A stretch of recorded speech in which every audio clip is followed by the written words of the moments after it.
सगळं मी केलं आणि याबाबत जर तुला अजूनही शंका असेल ना तर हा तुझा मुलगा अख्ख्या जगाला ओढून सांगेल की राधा माझी सून आहे म्हणून, विजेंद्र बिराजदारांची सून आहे म्हणून. पण यांच्या बाबतीत नाही, शक्यच नाही.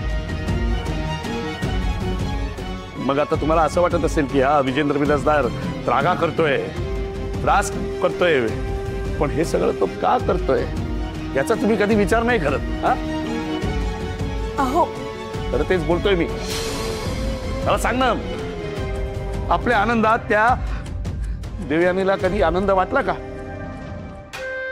आई सांग ना, वाटला? राधा करता एवढा मोठा दिवस होता आज, पण त्या देवयानीला तिचं कौतुक वाटलं? वाटलं तिला कौतुक? नाही, या उलट ती आपला विषय घेऊन आली आणि सगळ्या रंगाचा बेरंग केला. हो ना, निदान आजच्या दिवशी तरी तिने हा विषय काढायला नको होता ना. बघ, नाहीतर काय. तू सांग, काय वाटलं असेल आज बिराजसला? माझ्या सुनेला राधाला काय वाटलं असेल? आणि तसं जर आई असेल ना, तुला आजही मी चुकीचं वाटत असेल ना तर ठीक आहे. मी मला स्वतःला त्रास करून घेतो, शिक्षा करून घेतो, माझ्या हाताने मी मला मुस्कनात मारून घेतो. म्हणजे मला नाही असं काही करू नका. मला चुकलोय, माझं चुकलंय काहीतरी, मला खरंच नाहीये, चुकलंय माझं सगळं काही. साहेब थांबा साहेब. आई, तुम्ही त्रास करून घेऊ नका, सगळं ठीक होईल. अगं, कसा त्रास करून घेऊ नको. खात्रीत सापडल्यासारखं झालंय मला. कुणाला समजवू हेच कळत नाहीये. आईला मुलांच्या बाबतीत कुणा एकाचं सुख निवडता येत नाही ना ग.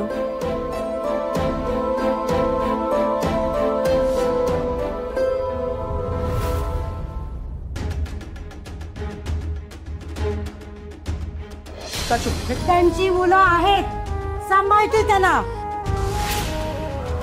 हे बघा, आपले संबंध संपले, आता आपल्यात काही नातं उरलेलं नाहीये, त्यामुळे जा.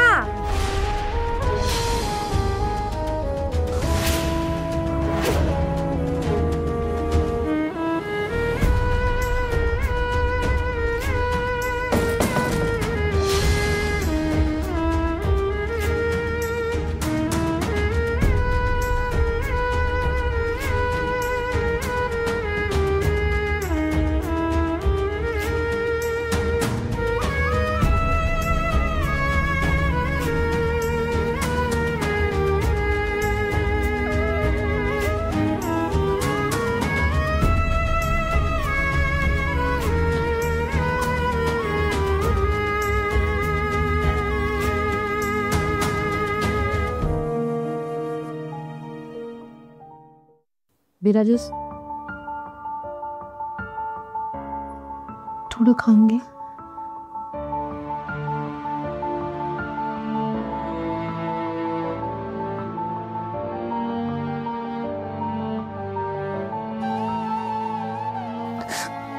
चाचू, असं कुठे असतं का यार? असं कसं नातं संपेल आमचं नातं? असं कसं काय ते वडाने नातं संपलं? अरे विराजस, अरे विराजस, सगळं ठीक होईल रे, सगळं ठीक होईल. तू नको काळजी करूस. हा, सगळं ठीक होईल. कसं ठीक होईल? आता बघितलं ना काय झालं. आपण एवढं समजवायचा प्रयत्न केला, त्याने तोंडावर दार लावलं. तोंडावर नातं संपलं, तुमचं नातं संपलं. असं कसं?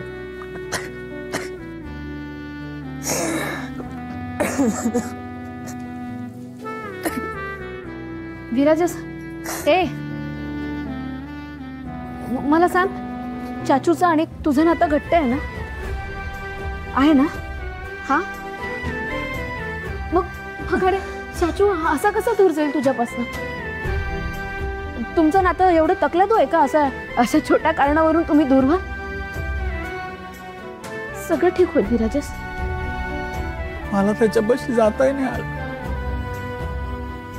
बोलता पण नाही आलं, बघता पण नाही. काहीच केलं नव्हतं मी राधा, मी काहीच चूक नव्हती माझी. तू शांत हो विराजस.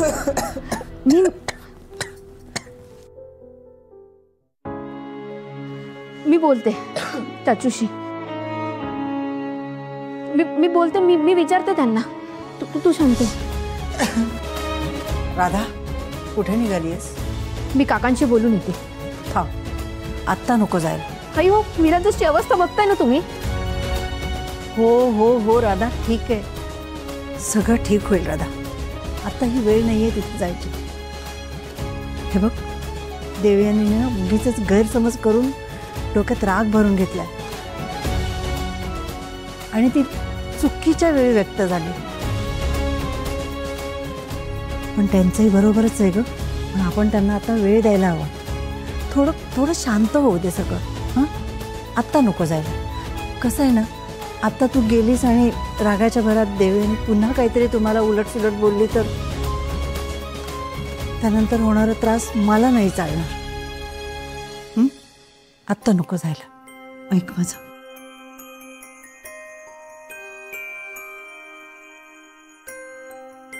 विराजस,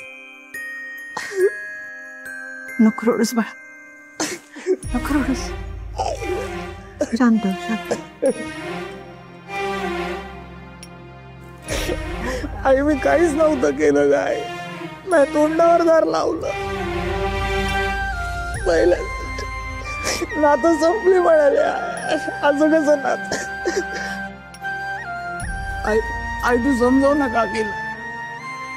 हो, काकीला समजा, असं नको.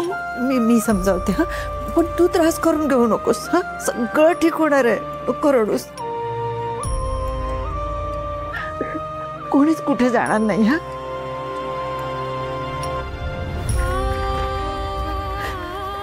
शांत हो, शांत हो.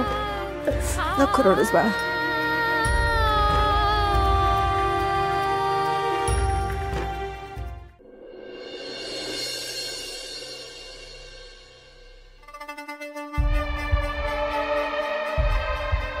त्याच्या डोक्यावर छप्पर राहिलं नाही ना, त्याची चिंता नाहीये. ह्याला फक्त स्वतःच्या पुतळ्याचा पुलका आहे. काय तर म्हणे चाचू, खबरदार, बजावून ठेवते. अजिबात तिकडे जायचं नाही. आता जाण मला फसवून. मॉम, बास करा.